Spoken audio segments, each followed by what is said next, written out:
Enregistré. Bonjour Emo Sophia, Bonjour Coloriel. on est parti aujourd'hui pour une vidéo et l'idée, la proposition, c'était que tu nous parles de l'ikigai Oui, avec lequel tu travailles ou grâce auquel tu travailles, que tu nous parce- expliques un petit peu comment ça fonctionne parce qu'on en a tous entendu un petit peu parler, mais je crois qu'on ne sait pas vraiment ce que c'est en fait. oui, d'accord. Et encore, moi, je vais donner ma version et mon ressenti de l'ikigai. Peut-être que ce sera un petit peu différent de ce qui peut se dire à côté.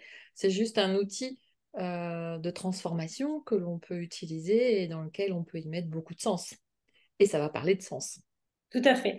Et la traduction française, ce serait, à chaque fois je me trompe, mais tu vas m'aider à trouver le bon mot, c'est le savoir-être, hein, c'est ça, aller vers son Alors, c'est trouver sa raison d'être, hein, raison ou d'être. c'est avoir une bonne raison de se lever le matin avec joie, puisqu'on se connecte à ses émotions positives. Et ikigai, ça veut dire en fait être en vie et avoir une utilité, c'est-à-dire être dans quelque chose d'avoir une vie mais qui a du sens et de l'utilité. Voilà. Mais autrement, si on devait vraiment le traduire tel que sur la philosophie de base, c'est surtout être dans la joie, dans un bon état d'esprit et avoir tous les jours une activité qui apporte l'harmonie, l'équilibre. C'est ça. C'est renouer avec la partie qui en fait se réjouit, qui nous passionne, qui nous motive, qui est moteur et qui fait appel chez nous à des qualités qu'on a déjà depuis longtemps. C'est ça? Voilà. On va parler de force de caractère.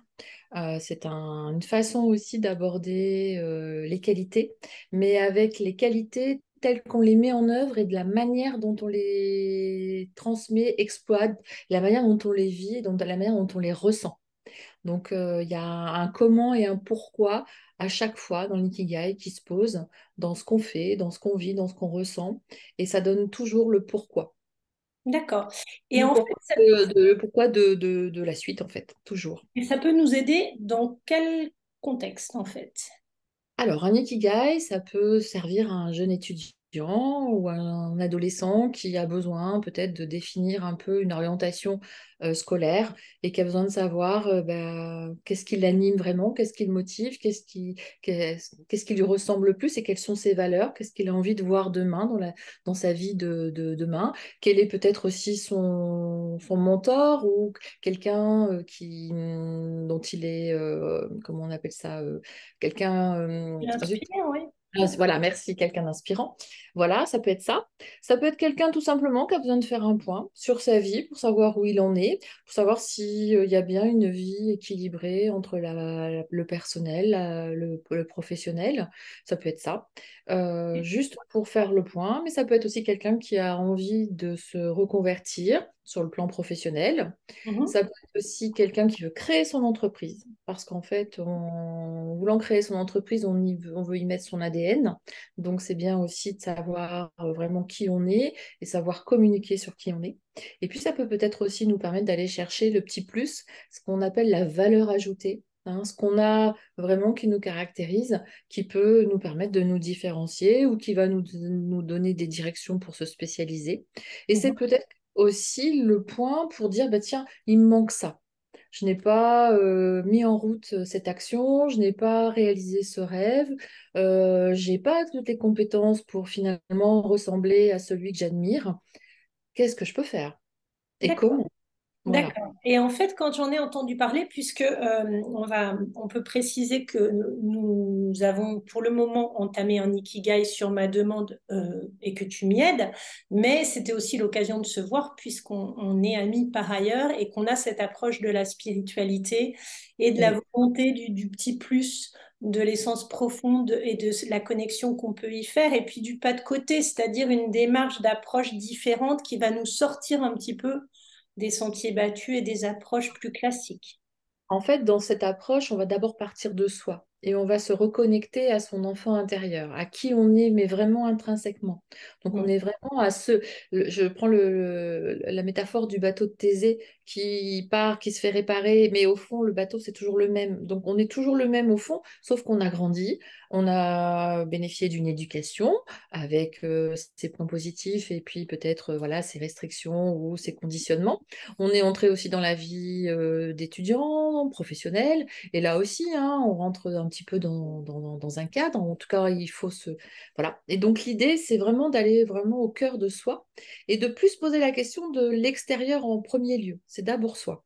D'accord. Après, bien sûr, être dans son ikigai, c'est aussi être connecté systématiquement avec notre environnement. Parce qu'on ne peut pas non plus continuer à avancer seul. On n'avancera pas, on n'évoluera pas. On est tous connectés. Donc, on a aussi besoin de prendre conscience de ça et de prendre peut-être conscience des interactions aussi sur lesquelles on peut agir, qui peuvent nous procurer du bonheur. D'accord. Ah, Au niveau de ma chaîne, souvent on parle avec les couleurs, puisque comme tu le sais, je suis assez sensible à ça. Je suis plus dans une capacité visuelle, mais pour donner une tonalité, ce serait rechercher ces vraies couleurs, mais tenir quand même compte de l'environnement et de panacher différemment de ce qu'on a fait avant. Peut-être de laisser de côté les empreintes précédentes qui nous conviennent moins pour revenir à nos vraies belles couleurs, quoi. c'est ça, c'est ça. On peut les rallumer, les raviver Raviver, et après, faire elles se rayonner. sentent. Voilà, parce que parfois, il y a des couleurs qui sont restées un petit peu en berne, qu'on a laissées de côté, qu'on n'a pas activées. Au Donc, fond, mais elles ça aussi, existent. Ouais. voilà. Et après, en effet, moi, ce qui m'a fasciné dans l'ikigai, et c'est aussi le moteur, enfin, en tout cas, ce qui m'a conduit vers cela, parce que je l'ai aussi mis en œuvre, c'est-à-dire que pour pouvoir le transmettre, je l'ai expérimenté, et c'est ce qui Ok. m'a amené aussi à créer Mosofia. C'est aussi une dimension spirituelle, c'est-à-dire, c'est vraiment aller sur finalement le sens de la vie, le sens des autres, le sens de soi, et puis le sens de ce qui est peut-être plus grand que soi et qu'on n'a pas anticipé, enfin qu'on n'est pas allé chercher et qui peut peut-être nous arriver tout simplement parce que si on ouvre un peu son horizon, Mhm. il y a de nouvelles énergies, il y a de nouvelles propositions qui peuvent arriver et finalement les choses peuvent venir à nous naturellement de manière fluide en fait. C'est ça l'ikigai, c'est vraiment une ouverture sur soi mais aussi sur les autres. Très bien. Et ce document, je pense qu'on a peut-être, pour certains, eu l'occasion déjà de le voir. C'est Oui. comme une sorte d'organigramme avec quatre cercles qui s'entrecroisent. Et moi, ça me fait penser à une fleur de vie, je te l'ai déjà signalé. Ouais. Après, ça apporte peut-être un nom, mais dans le croisement des quatre cercles, ça fait des sous-rubriques et des sous-rubriques. Et c'est surtout ça qui va finalement nous permettre de travailler. C'est ça. Parce qu'en fait, il y a ce que l'on sait, ou alors ce que les autres savent de nous, ou ce que l'on sait qu'on n'ose pas dire. Et puis, il y a peut-être ce que l'on ne sait pas encore, mais qu'on a à découvrir. Hein, on est un peu sur les fenêtres de Johari, dont je t'ai déjà parlé. Et du Ouais. coup, on va en effet avoir des cases qui vont être vierges, mais qu'on va finalement arriver à combler. Et on est dans de la couleur, puisque moi, j'ai choisi le diagramme en version très colorée. Donc, Oui, c'est je pense que c'est beau. aussi une énergie qui est belle. Et en effet, alors c'est un diagramme de veine. Tout ça, c'est quand même européen et américain. Enfin, Oui, pas. si on cherche sur Internet, on va trouver une base qui Oui, est... voilà. Et puis la philosophie, elle vient du Japon, mais après, nous, Européens, et puis aussi le continent américain s'en est emparé. Donc après, c'est aussi un peu une transformation que l'on fait. C'est une façon aussi adaptée à nous, notre façon aussi de réfléchir. Mais en tout cas, c'est visuel. Et Oui, toute la démarche Ikigai, moi, je la veux créative. ok. On en parlera peut-être tout à l'heure si on a le Oui, temps. Hein, tu sais, mais parfait. voilà. Mais c'est vrai qu'on peut l'aborder soit par du dessin, soit par des écritures, mettre ses pensées dans un petit carnet, ça peut être du collage, du découpage. En fait, chacun va être un peu à l'aise pour créer son ikigai sous la houlette d'une forme qui existe, mais en tout cas, il y a une liberté qui correspond à notre personnalité à chacun. C'est ça, c'est que c'est pas quelque chose de très normé ni très cadré, mais Génial. voilà, ce qu'on a juste à se dire, c'est qu'on a plusieurs dimensions. On a la dimension de ce qu'on aime, Oui, donc en on va se jaune. connecter, voilà, on va se connecter à soi, à quand on était enfant, à justement nos héros, les activités qu'on adore faire sans compter, ou le temps, voilà, on oublie le temps. Et puis après, on va aller aussi se connecter à la partie verte, hein, c'est le cœur, mais c'est aussi nos talents, nos atouts. Donc ça, c'est peut-être des choses que l'on a qui sont innées, ou en tout cas des talents qu'on a développés, peut-être à force de travail, hein, sportif, quand il a travaillé et enfin, quand qui s'est beaucoup entraîné, quand il est dans son match, il est dans sa zone. Eh bien, en fait, avec l'ikigai, on parle de zone aussi, de zone de brillance, de zone de génie. Et on va aller aussi chercher son flow, c'est-à-dire vraiment l'état dans lequel on est, mais en conscience et sans réfléchir, sans compter. Ça nous prend pas d'énergie. On est vraiment dans quelque chose, au contraire, qui nous réénergise et que l'on fait avec facilité et pour lequel on n'a aucun ennui et surtout pour lequel on a un contrôle, c'est-à-dire qu'on sait ce qu'on fait, On pourquoi est à on le l'aise. fait et comment on le fait. Ouais. Voilà, donc là, On est à c'est l'aise, on le possède complètement. Et en plus, quand on le fait, on n'a pas l'impression que c'est un effort. C'est ça? C'est agréable. très agréable. Ok. Alors, en fait, à la jonction de ces deux couleurs, on a une couleur un peu plus claire qui est le vert clair, qui est la passion. Parce qu'en effet, dans ces deux dimensions, si on les réunit, il y a aussi les passions qui peuvent être au cœur de ça. Donc, on peut être OK avec ça, on peut les connaître déjà, ou alors on a des passions qu'on n'a pas développées, c'est peut-être le moment. Voilà. Après, on va réfléchir à ce qui se passe un petit peu dehors.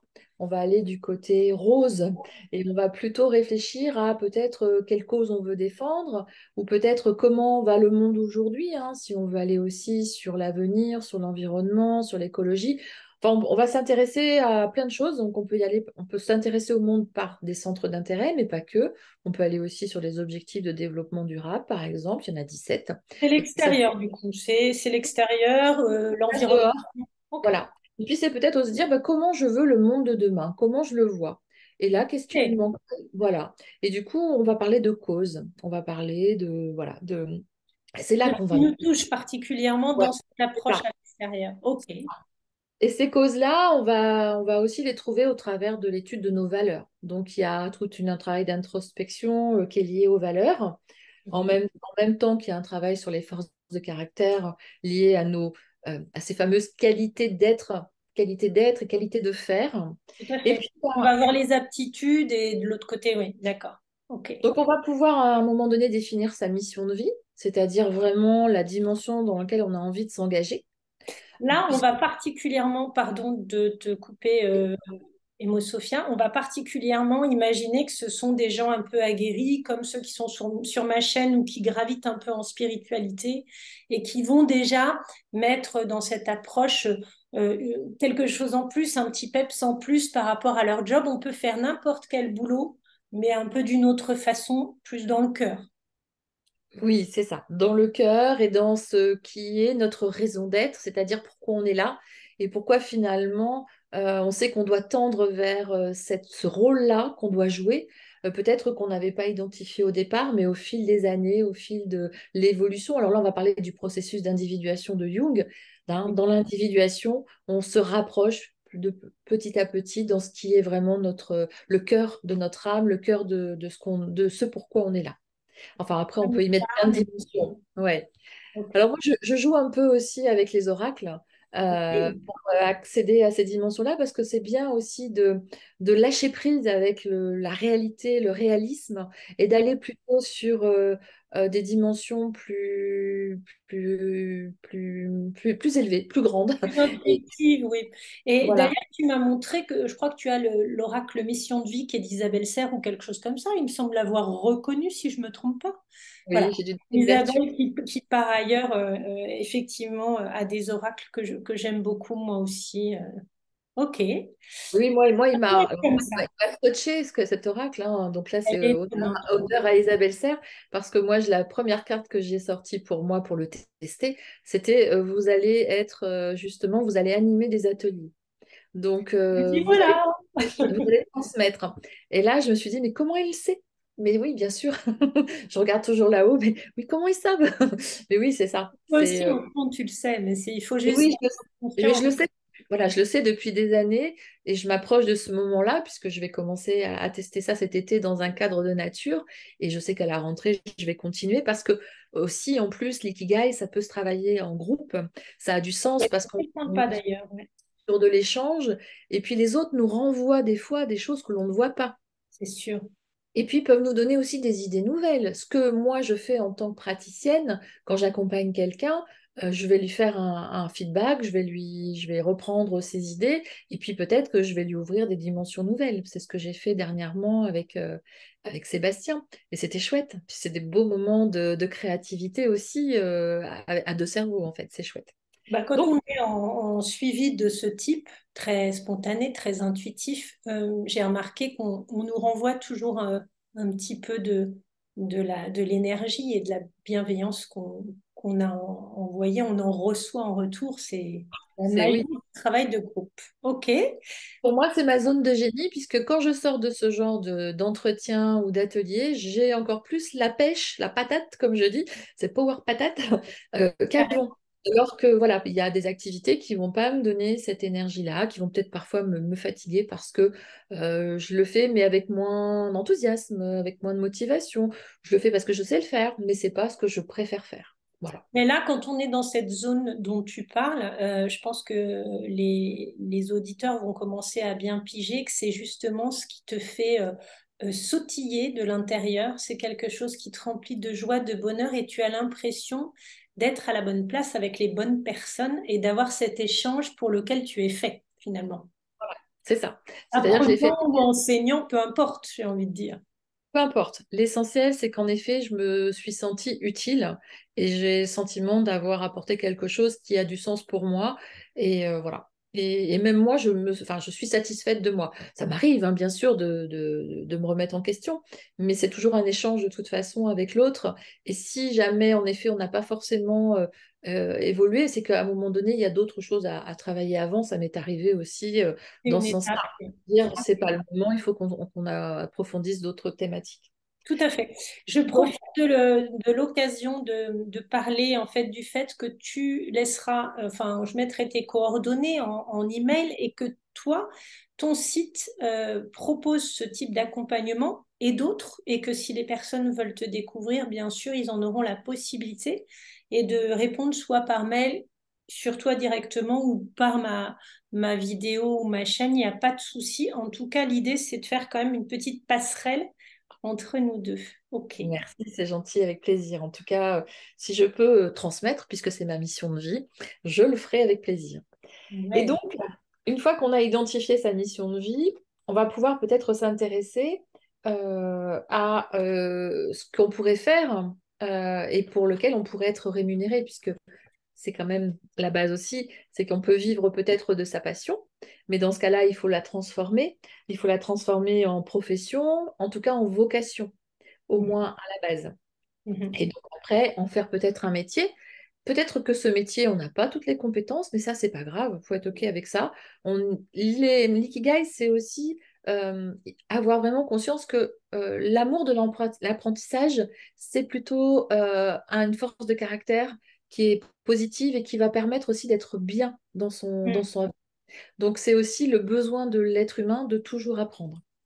Voilà, donc la valeur ajoutée, on va définir peut-être son entreprise, son activité, on va définir le métier, ou peut-être on va aussi se trouver un nouveau sens dans son activité actuelle. On va peut-être se dire, bah, tiens, j'ai peut-être ça à proposer à mon hiérarchique. Mhm. Finalement, j'ai ça, et pourquoi Ouais. je ne me ferais pas évoluer mon poste, tout simplement. Ça peut être ça aussi, hein. En fait, c'est vraiment la personne qui s'approprie et qui va trouver ce dont elle a besoin vraiment, quoi. Elle va au cœur de ça. Excuse-moi, j'ai un regard bizarre parce que j'ai un tout petit lézard qui a réussi à rentrer chez moi et qui est absolument à mes pieds. Je ne sais pas par où il est rentré. C'est la première Alors, fois que ça ce m'arrive. n'est ce Un n'est pas bébé. ce n'est pas le scarabée de Jung, mais c'est un lézard. Alors, est-ce que Il est trop mignon. C'est un bébé et il est là et il est en train de grenouiller dans mon salon. C'est un truc de dingue. Et ça m'arrive souvent les interactions avec les animaux qui sont proches.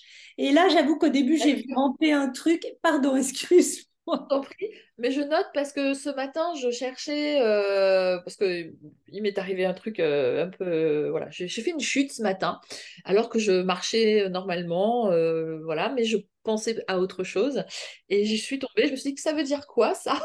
Parce que voilà, En général, il y a quelque chose à en comprendre si on a eh bien envie. oui, parce que j'étais en train de réfléchir à une solution. Je devais prendre une décision sur quelque chose.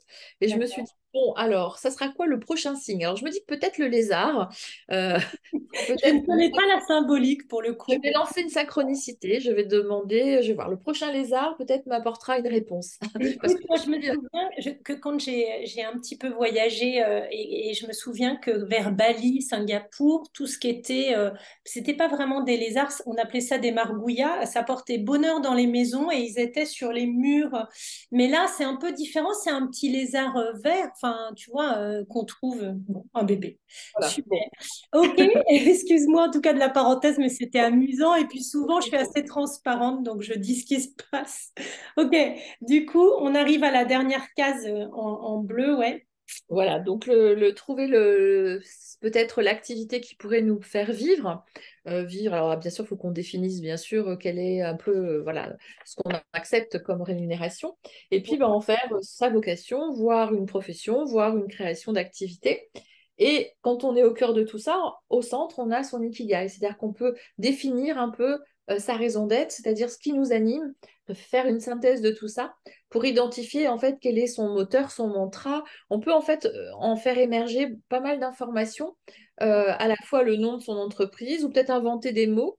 Enfin bon, voilà, on peut faire plein de choses. Le tout, c'est vraiment d'être au clair sur le fait que si on vit euh, par rapport au cercle rose, ça veut dire qu'on va mettre du sens dans son activité. Mais par contre, on risque d'être dans une certaine forme d'incertitude. Oui, Parce que on est dans un monde aussi d'incertitude et il faut l'accepter. Donc, si on n'est que centré sur ça, on n'en sera pas dans son ikigai. Il faut vraiment qu'on se rapproche et qu'on mette toutes les dimensions pour pouvoir être dans son ikigai. L'équilibre, il est au cœur de tout ça. tout à fait au milieu. Et ça veut dire aussi intégrer qu'une activité, pour avoir du sens, pour être porteuse aussi d'énergie vers les autres, elle se fait forcément avec une connexion au cœur et quand on est un épanouissement personnel pour pouvoir transmettre de la bonne façon et recevoir. Donc c'est aussi un état d'être qui peut se travailler par ailleurs avec des approches comme la relaxation, etc. Mais peu importe, déjà cet état d'être va favoriser quelque part d'être dans son ikigai, dans ce qu'on va entreprendre ensuite. Oui, tout à fait. Être dans son ikigai, c'est aussi travailler peut-être par la méditation, les forces de caractère, être vraiment connecté à soi. C'est aussi ralentir, c'est aussi lire, c'est aussi parler aux autres, interroger son environnement, c'est écrire. Parce que tout ce processus-là, il se fait, mais il se fait sur une durée qui peut être assez longue. Et on n'a pas un seul ikigai, on peut en avoir plusieurs. Et on n'a pas un ikigai qui est gravé dans le marbre, on en peut en avoir un évolutif. C'est Le ça. tout, C'est ce c'est que de se tu connecter. disais quand on s'est vu ou récemment, je ne me souviens plus, mais tu disais à 20 ans on aurait un ikigai, à 30 on en aura un autre. Et en fait, ça évolue constamment comme notre approche de la vie et là où on se sent bien. Donc on va favoriser une voie, mais qui continuera à évoluer en fait. Là, tu fais résonance avec, il y a 7 8 ans, je discutais avec la psychologue du travail avec laquelle je travaille. Justement, on était en train de tester un outil c'est du photolangage. Et je le testais sur moi. Et l'image que je retenais, c'est que j'étais sur une chaire devant un public et je donnais un cours. Mais Ouais. c'était il y a 7 ans. Tu vois, ben ça y est, Comme quoi, c'était. tu y arrives petit à petit. Et d'ailleurs, Voilà. comment tu te définirais, indépendamment de cet ikigai dont on parle aujourd'hui, dans tes accompagnements et dans ce que tu proposes, comment tu expliquerais un petit peu la manière dont ça se passe comment ça se fait en fait Ouais, moi, ma force et celle que j'ai toujours cultivée depuis que je suis toute petite, c'est d'être dans l'écoute, l'observation, l'analyse. La Oui, méditation, finalement, je la pratiquais sans le savoir. Et puis surtout, voilà, comprendre. Et donc, j'aime comprendre et j'aide toujours à regarder, enfin, j'essaie toujours de regarder sous un autre angle.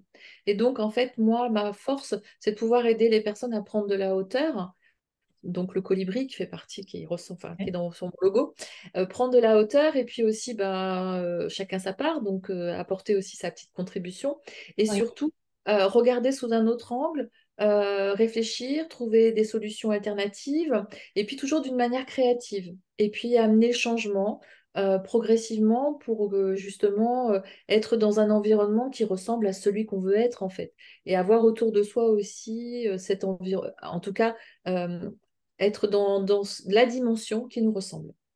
Oui, et D'arriver. parfois ce regard extérieur qui est là dans tes accompagnements le tien, mais qu'on va pouvoir glaner en demandant autour comment les gens nous voient, il est intéressant parce que on va quelque part se rendre compte que les autres sont peut-être plus conciliants avec nous-mêmes que nous, ou qu'ils ont une vision plus précise de nos qualités, plus bienveillante, et ça peut nous aider à remplir cet ikigai aussi. Alors évidemment, toi, c'est ton métier, donc tu le fais très bien, mais de demander aux autres comment ils nous perçoivent et quels sont nos points forts. Parce que ça me fait rebondir sur ton idée des valeurs, que moi je Mhm. confonds un petit peu avec ce que j'appelle les piliers, et je crois que c'est pas tout à fait la même chose. Qu'est-ce que toi tu sous-entends par les valeurs pour les personnes, en fait? C'est Et par exemple, la façon de parler. l'amour de l'apprentissage, c'est une dimension qui est dans une des valeurs. L'humilité. Oui, euh, d'accord. Ce sont des qualités humaines. Ça n'a rien à voir avec les choses sur lesquelles tu t'appuies. Enfin, tu peux t'appuyer dessus, mais En ce fait, n'est tu as pas des tes vertus. fondations. Voilà. Tu as des vertus et après tu as des valeurs et après tu as voilà, tu encore des sous-dimensions. Mais déjà les valeurs, parce qu'après, ce qui est intéressant, c'est voir dans sa vie quelles valeurs on active, Oui, il y a un test qui nous permet de les identifier. Puis on peut aussi demander à notre environnement tout à fait. de les classer aussi. Et après, on peut voir aussi comment on les active, de quelle manière et pourquoi. Et puis de voir aussi comment on les active de manière interpersonnelle avec les autres, intrapersonnelle et Mhm. puis avec le cœur et avec l'esprit. Donc c'est vrai que quand on est dans la démarche de l'ikigai, on va se connecter aux émotions. Hein, tu disais tout à l'heure, et donc on va aussi travailler sur la bienveillance et l'auto-bienveillance, l'auto-compassion, le pardon, l'estime de soi, la confiance en soi. Enfin, on retravaille tout ça en fait. Parce que Oui, et l'ikigai, non pas du tout la démarche à laquelle on a l'habitude. Tu sais, Emo Sophia, quand on fait ce genre de test, en général, on va voir de manière un peu lapidaire aussi ce qu'on fait pas bien, ce qu'il faudrait qu'on retravaille. Enfin, on a une vision dans ce type d'étape d'analyse qui est beaucoup moins bienveillante que l'ikigai. Là, on va vraiment se dire qu'est-ce que j'utilise, mais que j'ai déjà, ou que je fais croître, mais en tout cas sur des grandes qualités, voire même du génie. Et c'est ça que moi j'ai trouvé extrêmement intéressant. voilà, on va pas aller chercher ce qui ne va pas, on va d'abord chercher ce qui va. Et après, on renforce ce qui va, on peut le développer, et donc on a des outils, hein, ou en tout cas Ouais. l'accompagnement va tendre vers ça. Et puis, ce qui est à renforcer, eh bien, on va mettre en place la politique des petits pas. On va se fixer des objectifs, de petites actions, voilà, c'est vraiment faire les choses en conscience en disant, bah, OK, je suis OK avec ça, mon rêve c'est ça, mais il me manque ça. Bah, comment je peux y accéder? Et ça peut prendre 5 ans, ça peut prendre 10 ans, 15 ans, c'est pas grave. Le tout, c'est de savoir qu'on est sur le chemin. Hein, l'objectif, c'est ce chemin-là. Et puis, qu'est-ce que je voulais ajouter aussi? On est aussi connecté aux besoins. Parce qu'en fait, ce qu'on oublie de dire bien souvent, comment tu vas? Ça va. Mais on ne demande pas à la personne, mais de quoi tu as besoin? Si ça va pas, c'est peut-être qu'il y a un besoin non satisfait. Et ben là aussi, on va aller renforcer cette pyramide des besoins. Parce que si on veut être vraiment le haut de la pyramide, il faut chaque palier, chaque étage, bien faire le point et bien renforcer les bases. Donc on va être sur une approche beaucoup plus émotionnelle, intuitive, intérieure et spirituelle qu'une approche cartésienne Oui, et analytique. Donc oui, on sera sur du quotient émotionnel et pas du quotient intellectuel. pas Quelque que. Et puis pour réussir, il faut que le quotient émotionnel soit aussi dans une bonne dynamique. Oui, Parce et que voilà. qu'il soit posé, calme. Voilà. Ouais. Pour être dans le milieu de l'insertion déjà à la base depuis plus de 20 ans, je vois quand même qu'il y a des évolutions, y compris sur les professionnels, qui ont Oui, conscience quand même que cette dimension, elle est importante, parce qu'on voit aussi beaucoup de mal-être au travail ou mal-être dans la vie de ça tous c'est les vrai. Moi jours. j'en remarque aussi beaucoup dans les gens qui me consultent. C'est vrai. Et c'est Et important de favoriser du coup une approche qui est vraiment tourner vers ce côté positif, je crois. Oui, c'est pour ça que la psychologie positive, moi, je m'en suis vraiment emparée quand j'ai commencé à lire. J'ai lu d'abord Seligman et là, j'ai vraiment vu la puissance et puis ça me correspond mieux parce que Mm. mon essence à moi, tu me disais tout à l'heure, bah, mes forces à moi, c'était de pouvoir donc avoir une vision différente et une interprétation différente et penser autrement, hein. C'est ce que j'ai Mm. toujours fait toute petite, mais c'est aussi l'optimisme. Bien Parce que sûr, c'est un j'ai moteur. cette j'ai ce moteur-là. Si je suis pas dans une dynamique optimiste, alors là, tu me vois pas, je suis dans un trou de souris. Mais ça m'arrive pratiquement jamais. En fait, j'ai toujours cette capacité hop, à rebondir, même quand je suis fatiguée. L'optimisme, c'est vraiment pour moi, mais c'est C'est la fondation. le meilleur des carburants et je pense qu'il faut encourager les personnes à s'y installer de plus en plus souvent pour avancer. C'est On va ça. arriver un petit peu à la fin de notre temps, mais on peut préparer la conclusion. Donc vas-y, je t'en prie, je t'en prie. Ben non, vas-y, parce que je sais pas si on a tout dit, mais en tout cas, je te remercie On va de me laisser essayer cette de... possibilité de m'exprimer et de partager ce qui me passionne. Avec grand plaisir, merci beaucoup à toi. Et pour tous ceux qui écouteront la vidéo, qui viendront sur ma chaîne, n'hésitez pas à consulter aussi le site d'Emo Sophia, je mettrai tous les liens et à lui poser toutes les questions qui vous viendront à l'esprit. Merci encore à toi et Merci, bonne avec plaisir. journée à tous. À très bientôt sur ma chaîne. À très bientôt. Au revoir. Au revoir.